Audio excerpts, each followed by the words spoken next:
Oh hey, welcome back to my sewing extravaganza. Today I'm going to be making this little purse for my little cousin. When I brought my first purse to a family event, my little cousin Evelyn cornered me and forced me to agree to making her a purse the same way I made one for myself. She threatened my family, so I had to say yes. So I made a pattern on Canva and got to work. This time, instead of hand cutting my pieces, I bought a Cricut blade, a mat specifically for fabric, and some interfacing. This was a total of $75, so I better be making more purses in the future. Every time I do something new, I learn something new. And this time I learned that I hate silk. It's super thin and flimsy and so temperamental because apparently if you don't cut it right, it'll start to fray.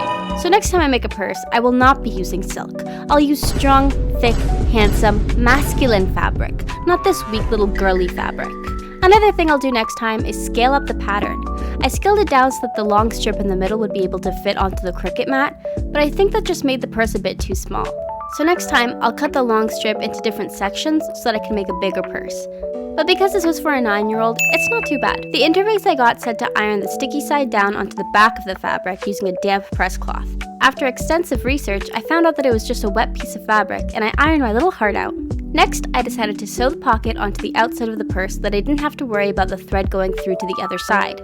I also made the little strap to keep it secure, and I decided to experiment with magnetic clasps this time. The way you do this is after you've ironed your interfacing onto your fabric, you have to cut 2 little holes for the male side of your clasp to go through. Then you put on the washer and push the prongs down. Repeat that on the part of the purse that you want it to strap down onto, and you're done. The next step is to sew the pieces front to front, leaving a hole to flip them inside out. And this is where things get weird. I sewed the pocket part onto the back of the purse, then I sewed the magnetic strap onto the pocket. I didn't realize until too late that I should have sewn the magnetic strap on after I sewed the lining onto the back. This was because it made it significantly more difficult to sew the lining on the machine, but I did it nonetheless.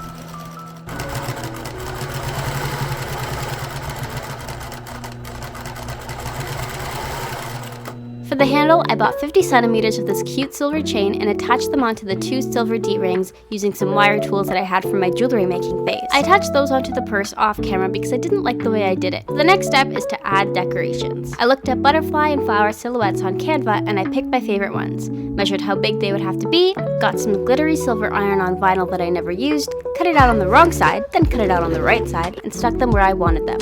I ironed them on, removed the layer of plastic, and I was done. So here's the final product. I'm pretty proud of it. It's a really pretty purple color with some colorful lining and silver accents.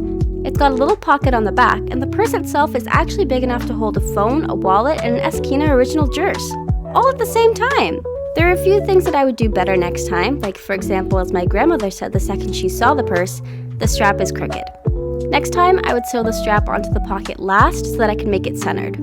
I would also be more specific with the pocket because I feel like that's a bit off-center too. I really like the magnetic clasp, better than I liked the buckle I used last time.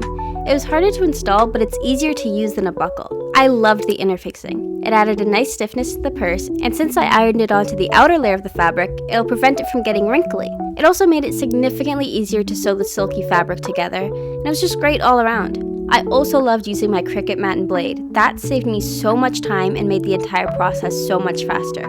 Just like the sewing machine. This one was a pretty small purse though, so I would definitely scale up the pattern next time. All in all, I think this was super successful. I do think for my second time ever making a purse, it does look really cute. I just hope that she likes it. She scares me. So yeah, that's it for this video. Thank you so much for watching. See you next time. Bye!